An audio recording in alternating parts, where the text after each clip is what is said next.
Beveik 2 dešimtmečius Lietuvoje vykstančiam nuosavybės teisių atkūrimo procesui artėjant į pabaigą, vis akivaizdžiau matosi, kad per šį laikotarpį susiformavusi žemėnauda nepatraukli ir sunkiai pritaikoma tiek žemės ūkio veiklai, tiek kitoms veikloms kaime.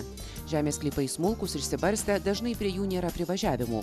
Su panašiomis problemomis susiduria ir kaimo bendruomenės, norinčios, kad būtų formuojamos viešosios erdvės, įrengiamos poilsio bei laisvalaikio zonos. Dažniausiai tokios iniciatyvos lieka neįgyvendinamos dėl neišspręstų žemės klausimų.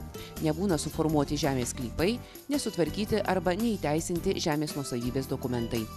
Tikimasi, kad daugelį su žeme susijusių problemų bus galima išspręsti žemės konsolidacijos pagalba.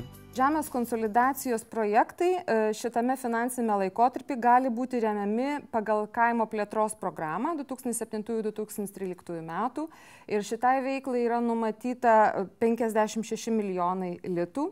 Tai yra 100% finansuojami projektai, kadangi yra viešo pobūdžio.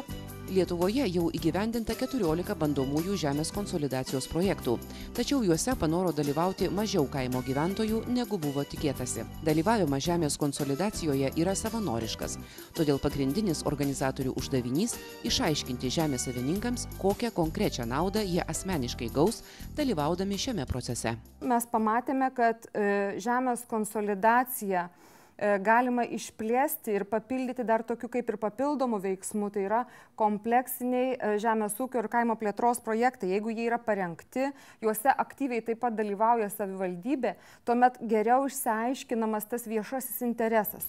Kompleksinių žemės ūkio ir kaimo plėtros projektus numatoma vykdyti kartu su žemės konsolidacija.